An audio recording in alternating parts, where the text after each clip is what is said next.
There we go. Good, happy Sunday, everyone. Welcome to another Solution Sunday, where the soul is the solution. I am Lisa Warner. I am the author of The Simplicity of Self-Healing and creator of Solution Sunday. And today we have our special guest, Dhiana Barnes, and she is a transformational catalyst and guide. And we are going to talk about soul satisfaction, because it's where the fun is. Are you guys ready to have some fun today? Dhiana, good morning. Thank you so much for joining us. Well, good morning, and thank you for having me. Beautiful. So we have not actually met in person. This is our first real face-to-face meeting here on Zoom. We have been, we've just been liking each other's posts and seeing that we have a lot of things in common. So we've reached out to each other and had a few little exchanges here and there. And so today I'm really excited to get to know you more and to have a real conversation. So we talked about, what can we talk about? And this kind of came up because we both really talk about we help our clients by really connecting into the soul's truth. We are souls in having physical bodies, physical experiences, and we usually pretty much forget that by the time we hit our teens and adulthood. So once we start remembering who we are, it starts to get really fun. So good morning. What is it that makes it really fun for you, connecting back into your soul, Dhiana? Well, learning to cultivate levity, I'll say, lightness, but not rejecting the old programming, the wounds. And it's really taken me a long time to learn that. But as I began to tap into that a number of years ago, it's the only way to live joyfully on the earth. And that's really, I often say, the divine plan or the divine design is that we wake up here in a human body and recognize that heaven on earth really already is here when we can see.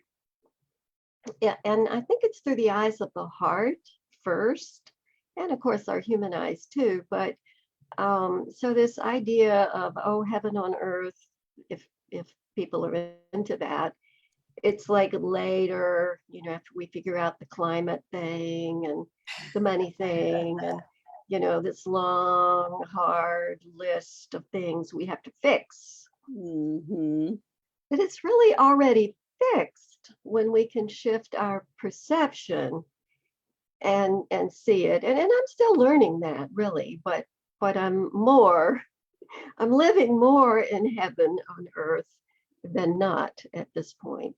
Exactly. I always say heaven on earth. Heaven is not a place, it's a state of being.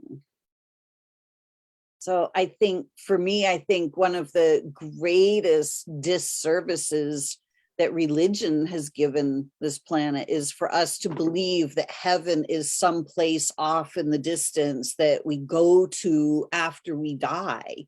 Like, this is not really serving any of us, because it precludes our experience of it right here, right now. And I think that truth is in the scriptures from all wisdom traditions. It's just the interpretation of it, and then that misinformation is disseminated, and people think it's later, only if you're good enough. exactly. Mhm. Yeah, it was, when I was a really little girl, I've told this story many times, but when I was 2 and 3 years old, I would go to and get in my bed at night. And as I was drifting off to sleep, I would just drift and be part of the unified field. It would be like drifting in space. And I could look at the earth, I could put my attention anywhere. But in this space, there was just unconditional love. And I remember looking around in this space going like, where is this guy in the sky that they're talking about, this God that is, keeping tabs of, are you good or are you bad? Like there wasn't one, there wasn't a being. It was, with the gray beard and judging people. And I realized there is no judgment in unconditional love.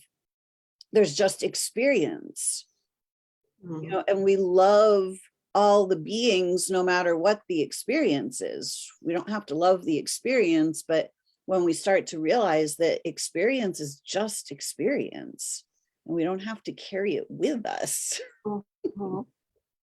Well, kind of tagging on to what you experienced as a child, I had a very recent, within the past month, experience.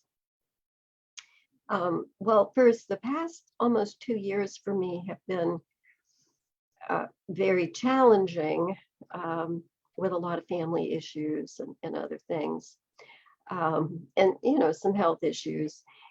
And so, about a month ago, I I went to bed one night, and just as soon as I reclined, I perceived my body, I'll say like Swiss cheese. There were all these different holes in my earth vessel, but what was inside those holes was the universe.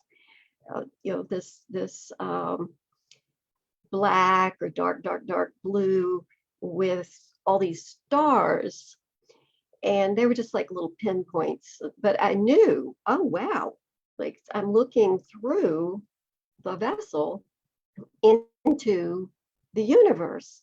Now, I've read about this stuff, and I've had a lot of spiritual experiences, but that was a new one. And so it's become a practice, when I have any little or big, I'll say pain, something's not right. I will I will explore the opposites, and that's really what I do. It's through the union of opposites that the doorway opens. But I'll say vessel yoga to go into that until I have the perception of that opening into the vastness. So that's a really new practice for me, because we can cultivate this. But I before that, I'll say it was more of a I guess intellectual understanding, or a heart knowing. Um, but this is new. This is a new level of vessel yoga, and vessel yoga is nothing like the other things out there that I know of that do have tremendous value. But it's a very different. It's the body is the holy temple. So what we're doing is activating, initiating the temple. So we're aware that there's this torch, this light. And so this new practice that's arisen, um, I guess it had to come before I officially opened on the web.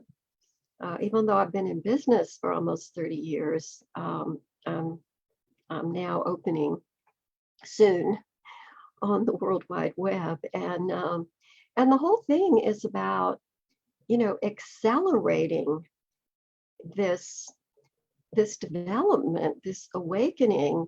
So this suffering, and probably right now on the planet, the suffering is so great, and that can shift, and it can shift fast.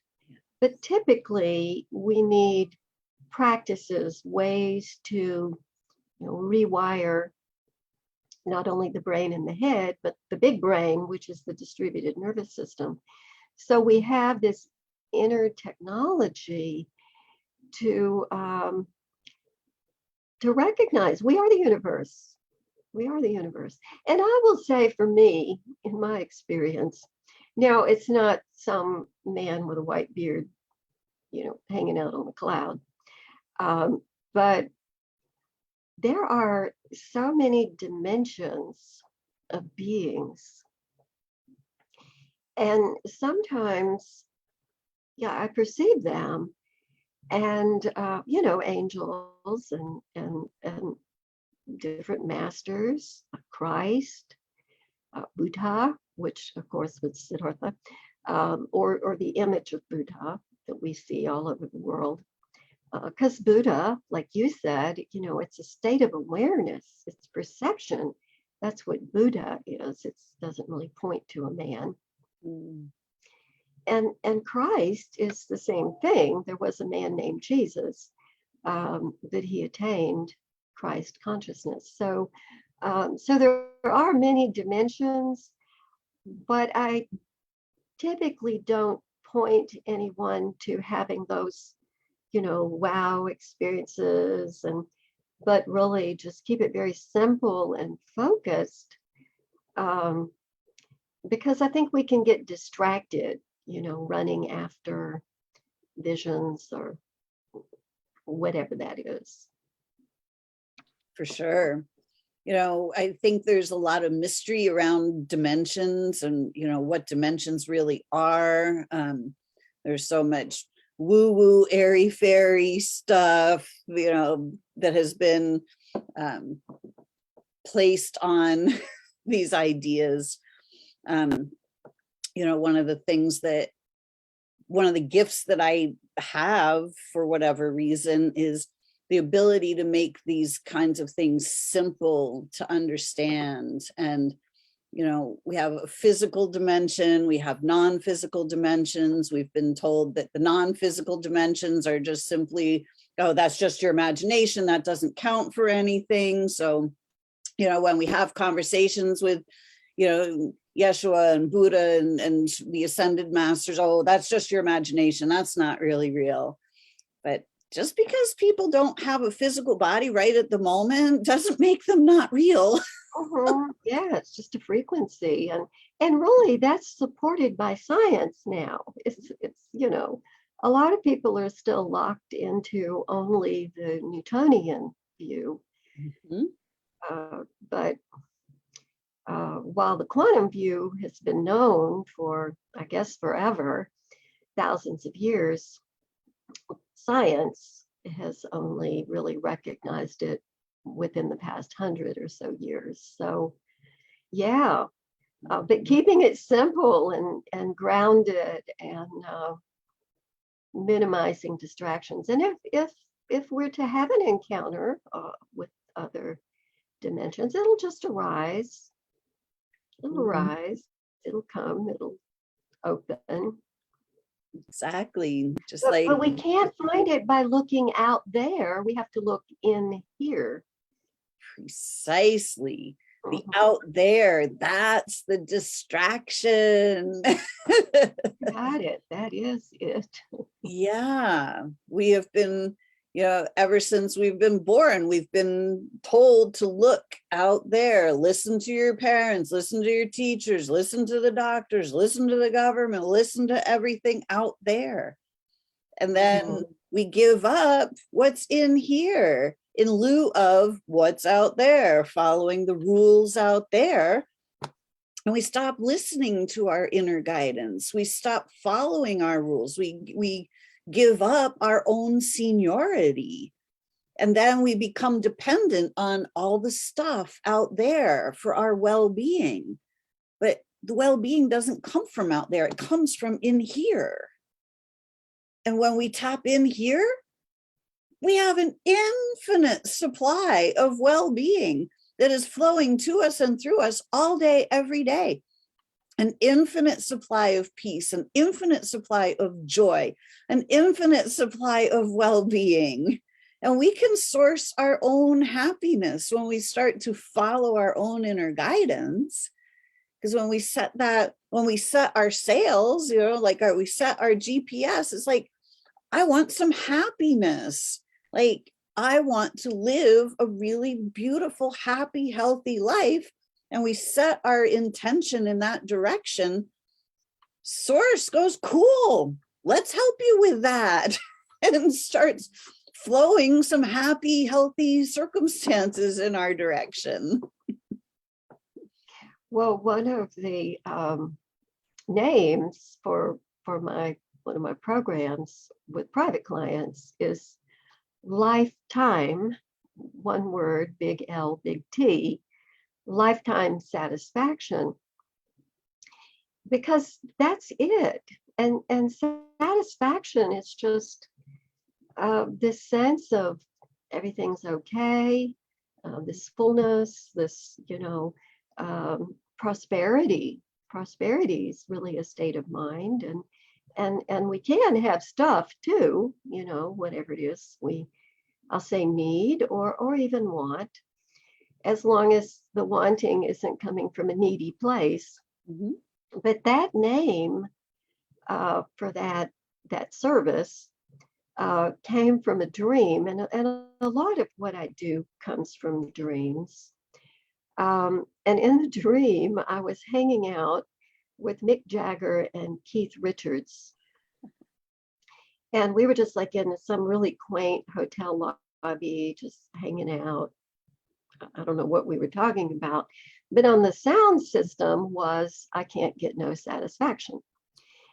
And then the next scene in the dream, I'm walking down this beautiful cobblestone street, and I encounter another beautiful building, and the doorman is Deepak Chopra, and he opens the door wide, and he's welcoming me, and that's the end of the dream. Well, it took a while before I used that dream to come up with that, label, if you will. But that sense of not being hungry, not craving, and really all the spiritual teachings speak about this, letting go of the craving and striving and thinking we don't have it, and just soften, relax, and allow it. But first, I think we do have to choose it. It's already chosen us. Mhm. But then there is that, like you said, I want to be happy. I want to have a sense of purpose and fulfillment and alignment and joy and fun. Exactly.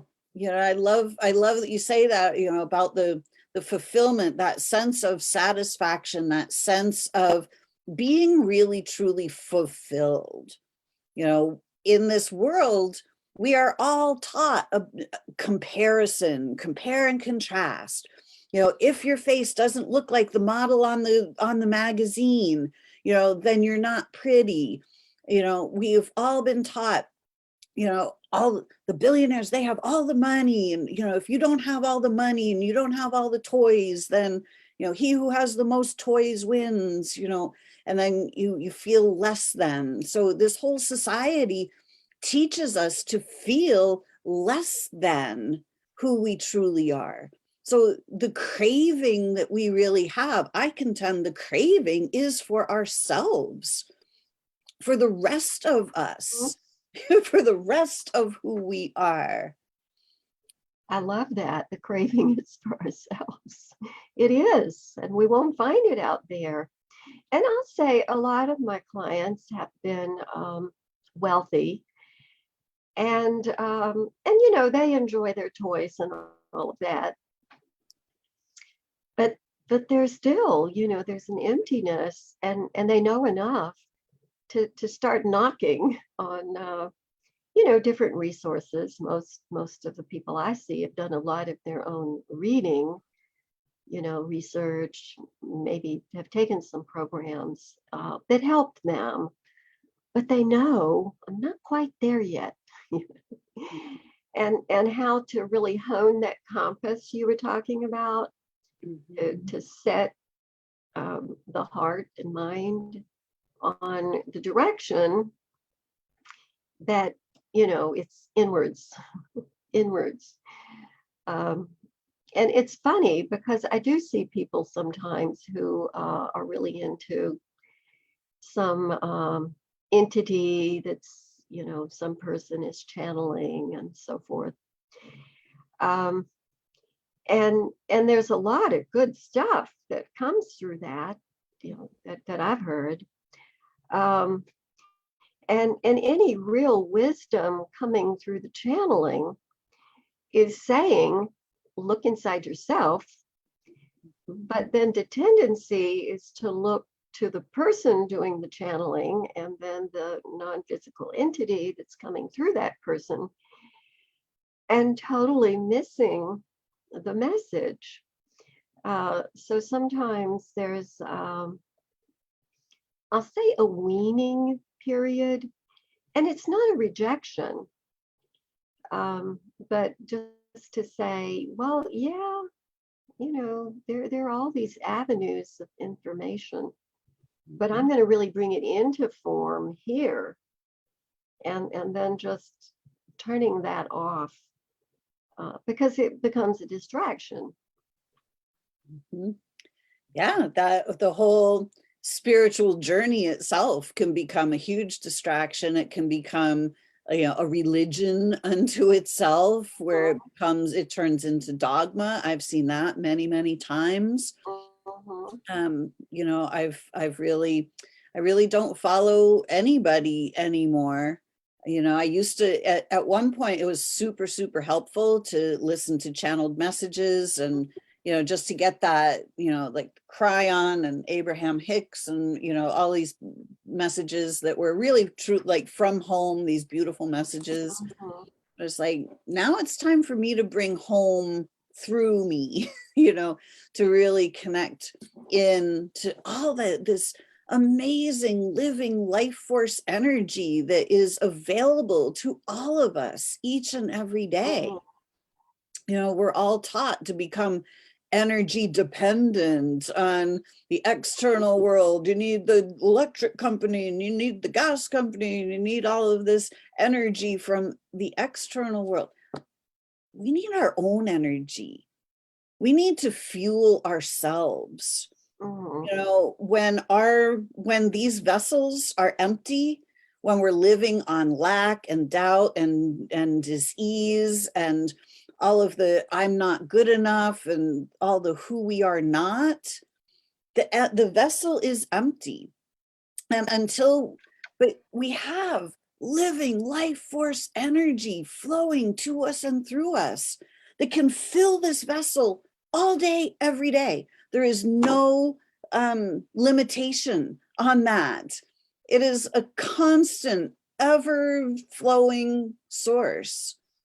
And when we learn to tap into that, we can fill our own cup every single day.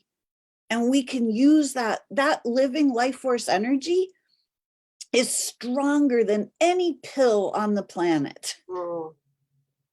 Right? It's the soul is the solution. As we connect into source, we realize that we are all of it.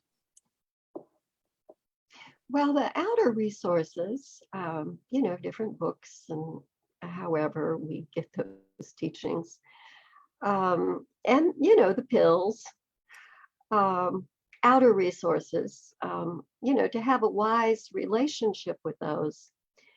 But learning about and tapping the inner resources, that's what's sustainable, because it's infinite. And I don't know what percentage of humanity is looking at this and waking up and really getting on the fun ride.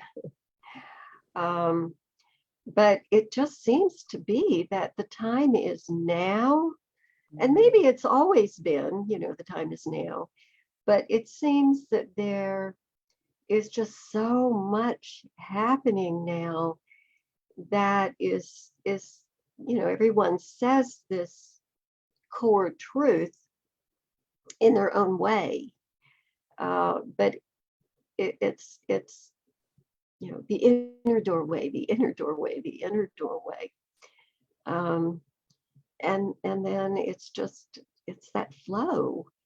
So don't want to disregard the outer resources, but let go of the attachment and see it's just training wheels. But let's ride.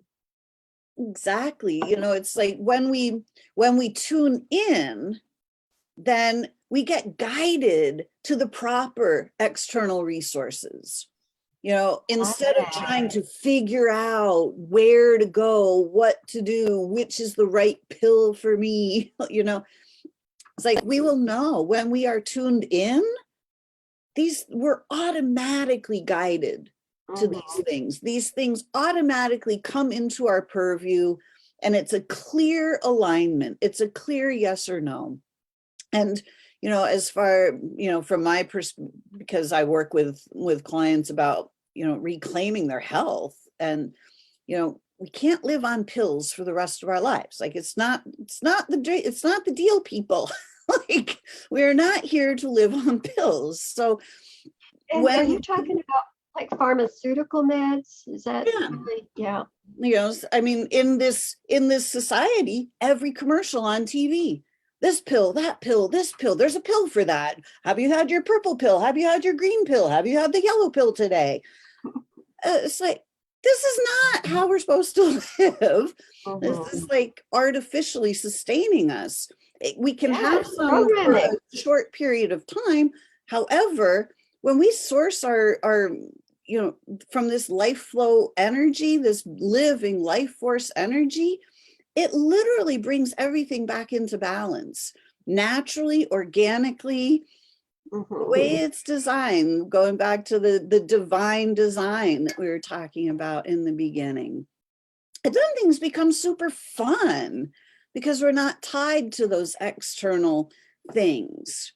It's like we can start to choose, and we can start to feel better, and we can when we start to feel better, life starts to become a little better. And when life starts to become a little better, we start to have more choices. And when we start to have more choices, then we start to have more fun because like we're not locked into this little box anymore. Well, and we naturally make choices that are living, like I think the body will naturally want, I'll say, organic food, quality food. And even in cooking, that's a huge thing. People not wanting to prepare their own food. Now, there's nothing wrong with getting it elsewhere either, but usually you don't know exactly what's happened in somebody else's kitchen. But that making friends with all the living practices of how you choose nourishment, how you prepare it, because with any meal, any food, the most important ingredient is love. Not like, oh, I got to get through the whatever in the kitchen to then get through, to eat it, but even being distracted eating it, to get to that, where, and then at some point, maybe I can learn to live, but you post a lot of pictures of beautiful foods that you prepare. It looks like you're a really great chef, and that you really put a lot of imagination into your foods as well. Yeah. Well, I often reference Leela, um, a muse, and I know that sounds like an elder person, but Leela is Sanskrit for divine play. Uh, And so coming from, that stream of teaching, I'll say yoga. A lot of people think yoga is an exercise program. yeah. It's a vast, vast, deep, wide body of wisdom teachings. Mhm. So Leela is divine play, and the earth is the divine's playground. I mean, that's the the design, Exactly. heaven on earth, the divine playground.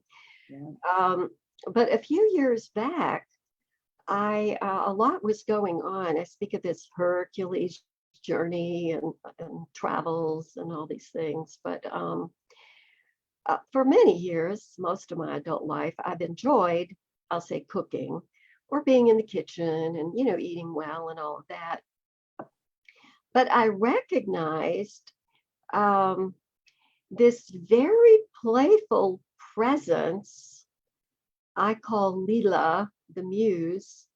She will start, or this guidance arises inside of me to try something, or purchase like collard greens or whatever. This squash I recently posted about. It was one of those in the moment. It's in the store. I'd never had it before, and I got it, and I looked at it for 2 or 3 weeks before I finally cooked it the other night because it was new and Right. it required new learning. Yeah. And sometimes there is some awkwardness with, well, how do I prepare this? Mhm. But this presence will arise in, I think, anyone that begins to show us the way forward. And what a wonderful thing, it's in the kitchen, it's in the garden, it's everywhere. When you clean your house, whatever part, some people have somebody else come in and clean, which is okay. But, there's certain things we have to do. But it can all be this practice of playfulness and enjoyment and healing, just like bathing ourselves. There are all these bathing practices. So it's vast and wide, but it becomes so just enjoyable. And the body, the holy temple, it really loves being loved. It doesn't want to sit on the sofa and stream endless, movies or whatever. I mean, you could waste your whole life doing that stuff, or even books. I mean, I have many. I love them, but I rarely read a book. Now I use books for reference. I might just even buy a book and just open it and read 3 pages or something. Um, but it's inside. The inner teacher, the Sat Guru, it's called in yoga. The Holy Spirit from the Christian tradition, and there are many names for it, but it's got to live inside of us, and that's really what Leela is. But it's a very, it's a part of me that leads me, especially in the kitchen, to well, I'll say there are maybe some resistances or some hesitancy, but then this playfulness comes up and says, oh, let's look at this. Let's explore this. Let's listen to this. And then all these things happen. So I'm not a trained chef, um, but nourishing ourselves with, the earth body. Even though there are breathers, there are people who don't consume any liquid or food. They're called the breathers. They get everything from prana or life force. But I'm not one of those. I might be at one point. I don't know. Yeah, but yeah, exactly. But I'm enjoying, um, preparing food, selecting food, preparing food, consuming or eating, and just really enjoying it, even just the simplest thing. It's like the body just has a party. It is, when there's so much food that, our food is designed to have living life force energy. The living life force energy is in everything that is alive. But in this society, there's so much about prepackaged foods, prepared foods, just throw this in your microwave and you'll have dinner in 5 minutes. It's like what I've discovered for myself is that the more living foods that I eat, the foods that are filled with living life force energy, I eat far, far, far less than the foods that are prepackaged, pre-made, filled with chemicals that really have virtually no living life force energy left in them at all. We do. I think we eat less, or we eat the right amount, because the body feels so nourished and satisfied. And it's so funny, those convenience foods, I think they're called. It's all about saving time. Yeah, But that's scarcity. exactly. That's a human construct, this idea of time, because we're ageless, timeless beings having a human experience. So just getting off of that wagon of, oh, I have to save time. I have to save time. When we're aligned, I think whatever actions we're taking, and actions is really a collapsing of particles from the wave. Everything's simultaneously a wave and a particle. And once we take an action, which creates form, then it's either aligned with this idea of abundance, or it's that scarcity thinking, oh, I have to save time. Oh, I have to do more. Oh, I have to do it faster. You're not going to have fun with that plan. So there's plenty of time. Let me do what matters. And if at the end of the day, we say, gosh, I wasted some time, or I didn't take the right action, it's okay. It's all right. We're learning. And so, oh, okay. But now I have maybe more discernment, and I don't want to do that again. But it's not from judgment. It's just this idea of a kind of evaluation, a skillful observation, and just being kind. That at the end of life, I'll say, because it appears that this earth vessel will go back to dust.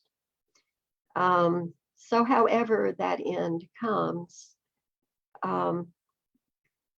just having a sense of, I really lived this life. And that's been real prevalent for me, because there's just been this past almost 2 years being with people in the death process, and just seeing the differences in and what happens at that stage of shedding, just shedding the earth body.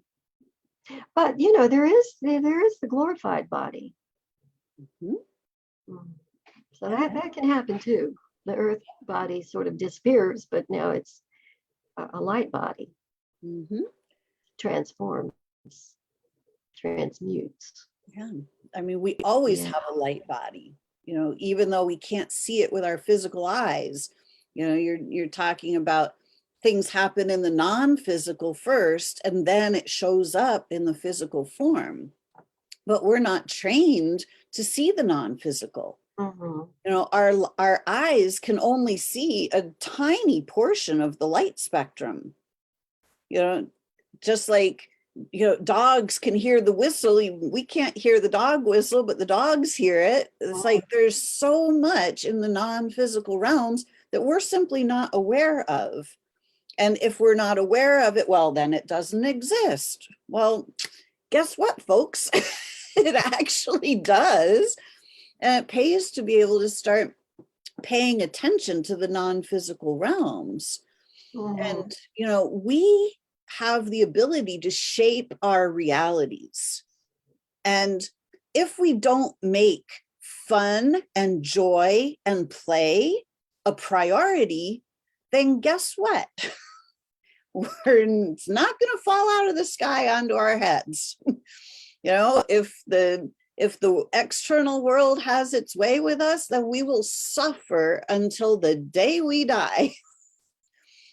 So it's up to us to overcome that programming and start to tune in and make our joy a priority, make fulfilling ourselves the priority, make living our priority. That's it. That's it. And, sometimes I'll say we fake it till we make it. There are practices, and I offer just sometimes what can seem like just really silly practices, because, if I or anyone, if we get too serious, too constricted in what's going on out there, and the perception of limitation, just doing something really playful and silly, um, it just shatters that. And so I'm on the fun plan. uh, you know that's it, the fun plan, and that's Leela, that's divine play. And then we start seeing, wow, this is heaven on earth. Yes, there is tremendous suffering, but that's the error in perception. And there's a great teaching, back to outer resources, called A Course in Miracles. Yeah. That's all about undoing the first half of the course. It's a year long, and it's the first half is about sort of the undoing of the perception, and the second half is really, fully living it, being it as divine love. Um, and it's Jesus talking in the first person in that book. It was actually channeled through some academics at Columbia University in New York. Talk about wild. Wow. Yeah. So, but however we I'll say take the course, because there are lots of pointers. Um, it has to happen inside, and so um, not rejecting the outer resources, but just saying, I got to let those go. And I'm going to talk about retreats a little bit. I don't know how we are on time, Great, go for it. but and I was going to say a retreat addict, but that probably a proponent of retreats, because with retreats, and that's part of my educational model, is in-person retreats. When we go off and we know what we're going to do, we've got enough learning that we can then really apply the learning. And we go off for, I'll say, well, even a day, if it's something local, but 3 nights, 5 nights, however long. I've been on 2-month-long retreats, and it's like extra heaven on earth. But that's where the development really accelerates, because we have these circuits in the body. And, if we're running the circuits of lack and pain and suffering and all of that, that's how we get more of that. But we let those go and just our day-to-day influences, and we go off somewhere, very intentional. And especially when we're with other people, kind of on the same plan, the learning accelerates just exponentially. And it's not a cult. Now that can happen in a cult too, where the power is being given to the leader, the all-knowing leader, and all of that. Yeah, So that talking about a doesn't cult. usually work out as well as people plan. Right. Well, there's a lot of that out there, Yeah, all about putting the leader on a pedestal. yeah. But really, I'll say mindfulness retreats, although that word is probably overused and misused a lot these days. Mhm. But that is something that that's why it's in my model now. Mm. As it's still optional, but highly encouraged. And I only take on private clients if they commit Yeah. to going off with me to Yeah. fabulous places. Beautiful, Yeah. right? Hey, I've got an in-person retreat at a fabulous place coming up in June for anybody that is interested in coming to the Adirondack Mountains of northern New York State. We have a beautiful little retreat center right on the shores of Lake Clear in northern New York. And we're going to be doing a beautiful week-long retreat where we really focus on the healing power of play. It's really going to be returning to the nature of you. That is powerful. I hope you post a link or something on that with Yes.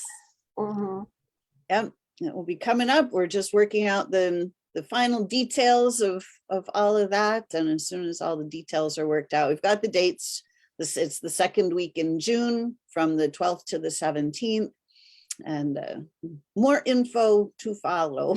But Wow. would love to have everybody come on up, and so we can really start connecting to nature, connecting to the true nature of who we are, connecting to the nature of our bodies. Our bodies are designed to heal themselves every single time without any extra effort, for free, no waiting, no copay. Mhm. So when we start to return to our true nature, we start to have fun. So we're going to be playing and kayaking and swimming. Hopefully, I assume the water's going to be warm enough at that time, and playing in nature. It's going to be amazing. So everybody come on up. Well, it's synchronicity because I have had a pulse on the Adirondacks Oh, really for a number of years, but especially lately. It's just, I'll just see that word somewhere and I'll be like, oh, I've never been there. ooh, And so you're talking to me. sweet. Beautiful.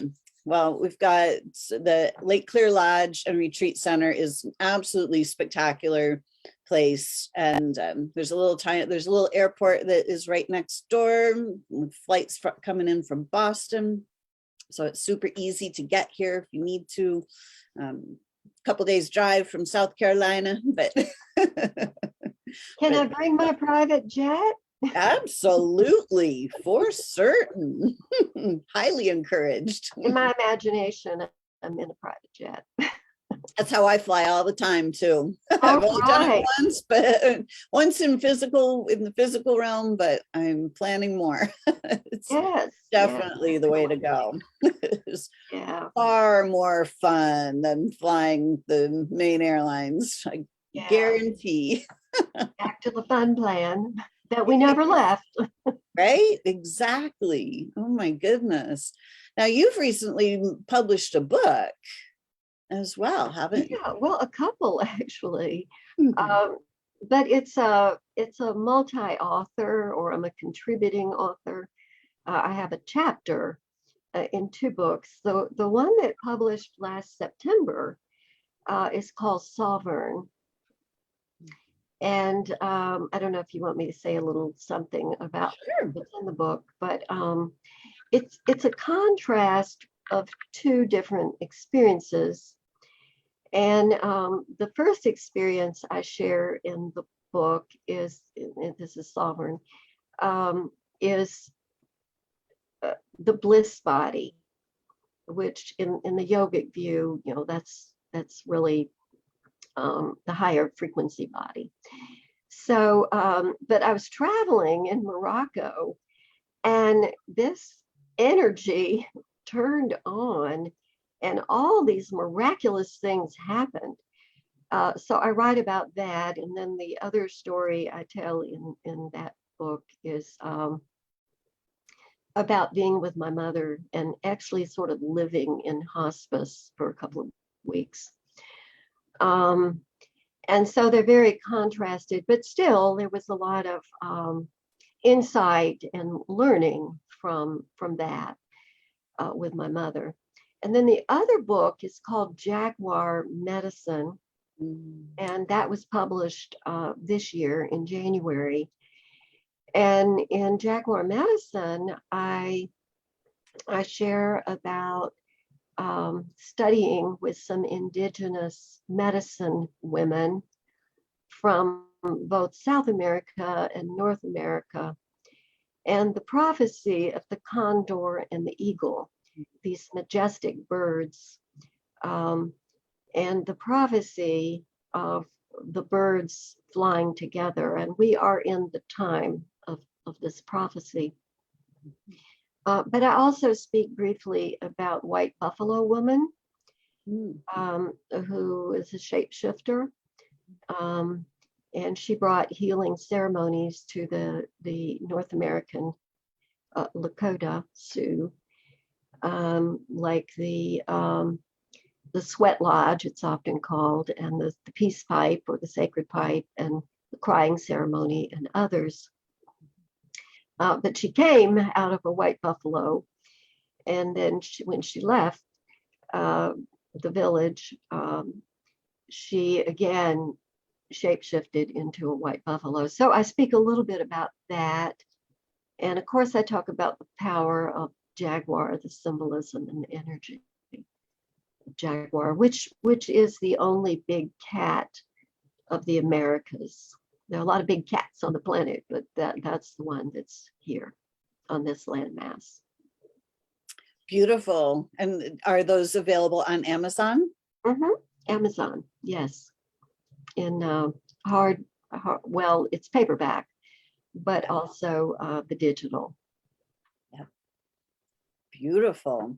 So we'll have the links to those in the show notes. So if you are, and we'll pop the links in the chat in Facebook as well. So keep an eyeball out for those so that you can get in touch and check out these amazing stories. I love I read part of your story about Morocco and the travels. That looks, I mean, it's always so amazing when we go to these sacred lands that are so mysterious to the Western world these days, but so much incredible energy there, so much wisdom to be gained in Mm-hmm. this area of the world. Yeah, and I have some African DNA. I'm a real, I'll say I'm a mutt. A lot of different kinds of DNA. But yeah, it's very mysterious. It's like Europe and Africa and everything sort of coming together there in North Africa. But yeah, I think any traveling, even within a country, is, there's no two places the same. They I can all love, be catalysts right? I for mean, our traveling awakening. is traveling is fun. You know, when we talk about fun, it's like it's fun to go explore these new cultures, these new energies, these new foods, these new traditions. You know, they make it so difficult these days to interact with each other as humanity. But travel is such an incredible way to expand and grow and learn. Well, it is. I've had so many dreams telling me to go to Egypt. And this was really strong before the pandemic came, Mhm. so-called pandemic. Yeah. Uh, and I'm like, okay, well, I guess, I guess I won't go. But now I'm getting the real vibe on that, which, it's Egypt is North Africa. Yeah, But I have. yeah, anywhere. Big city, little city, sacred sites, ocean. Mhm. For It's sure. all it's all the divine physical heaven on earth. It is. I had the pleasure of going to Egypt I was there for 11/11 in 2011. So Oh, amazing. yeah, I was there with a spiritual group. And we spent 8 days floating on the Nile, going to all the different sacred sites, the temples, exploring Cairo, exploring, all around. It was quite magical. It was really a very, very interesting, intense experience, just walking into some of these temples and just feeling the energies and whew, just it was really quite amazing. So I would love to go Well, back. we're going to have to chat more about that, or you could just do like a video talking about it, because that would help with some planning and who would organize that and all of that kind of thing. But because that's important too, in the intention when we feel called to venture out. Exactly. Just sitting by another swimming pool with a margarita Exactly. That is works. not going to do much. Right, that works great for about an hour for me. Like relax, have a margarita, hang out. It's like, okay, now what? Like, Yeah, got to have a bigger plan. yeah, it's like I want to go out. I don't really do the tourist kind of thing. Like I'd love to go on my own, or just with another person or a couple people, and go off the beaten path. Mhm. It's like I like to walk around in the neighborhoods. I like to see how people actually live. Mhm. We often do like an Airbnb, and we sort of pretend or have the mindset of, if we lived here, we would go to this little market, we would buy this stuff, we would see these things. And Mhm. yeah, I love Exactly. that. Yeah, all of these really fun things that serve to fill our cup. Hmm. So what do you do? Asking the audience, what do you do for fun? What do you do to fill your cup? What are the things that are filled with living life force energy? The things that help you draw energy from source, that give you excitement, enthusiasm. This is how we draw energy, through curiosity, through exploration.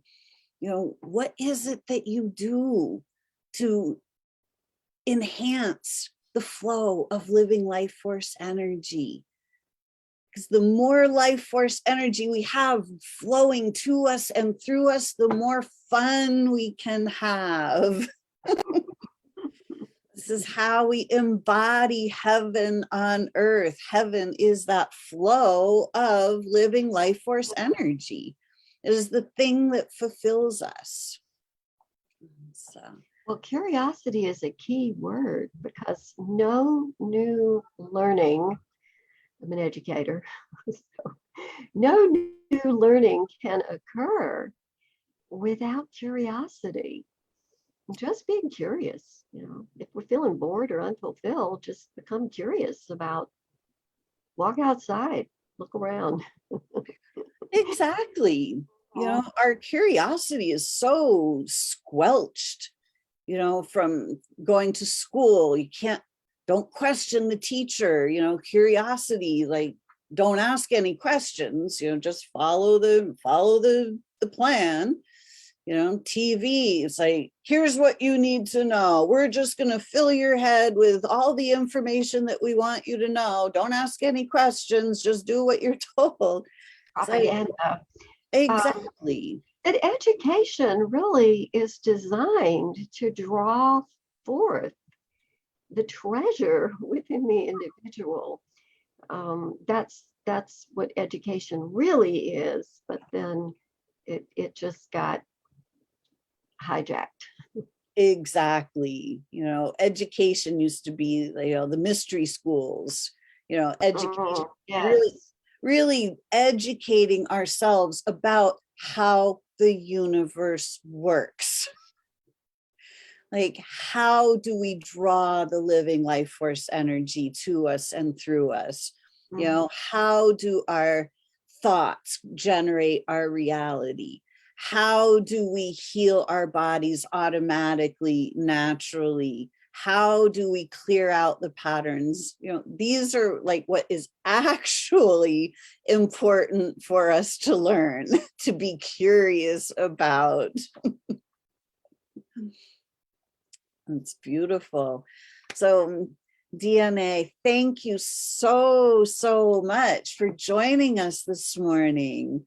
Is there anything that you would like to leave our audience with today? And and most importantly, how can we contact you? How can we learn more about you?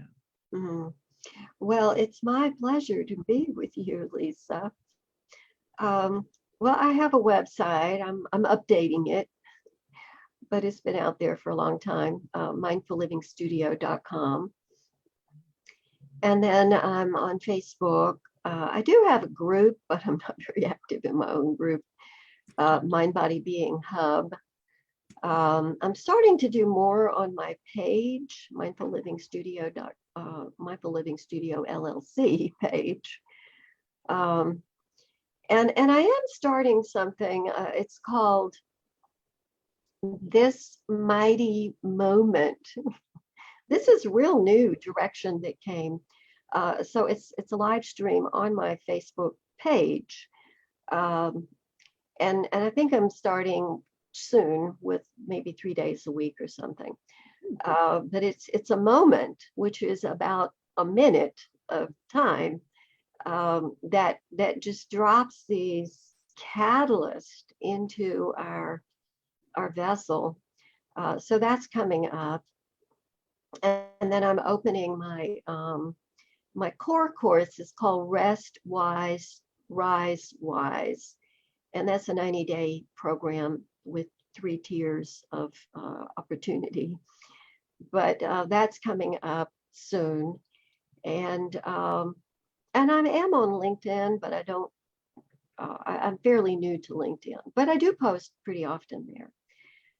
So people can find me those places. Beautiful. So we encourage you to reach out to Dhiana and find out more about what she has to offer. And we really thank you all so much. We have Eve, who is joining us, Jackie Catherine, Jackie says, I had a dream where a voice said, stop settling for crumbs when you deserve a banquet. You were talking about dreams earlier. She says, so many ways we are fed. We need to be mindful of all the toxic energy we consume as well, for sure. Plenty of that going around these days. And Eve says, thank you so much for sharing your wisdom of looking within. Namaste. Thank you all so much for joining us this morning. So Dhiana, hopefully you'll come back and join us again. We can have another beautiful conversation at some point. And can talk all about retreats. I will let all of you know when my retreat is coming up in the second week in June in the beautiful Adirondack Mountains. Hope some of you will consider coming and playing with us, having some fun in the healing woods. So Dhiana, thank you so, so much. It's been such a pleasure having you here this morning. Thank you. Great. So I'm Lisa Warner. I'm the author of The Simplicity of Self-Healing. You can find me at connectingyoutoyou.com. So thank you all so much for joining us for another Soulution Sunday, because the soul is the solution. When you tap into your soul, you start to feed and nurture yourself and your cells. And so thank you all so much for joining us today. Until next week, create for yourselves a great week. Bye for now.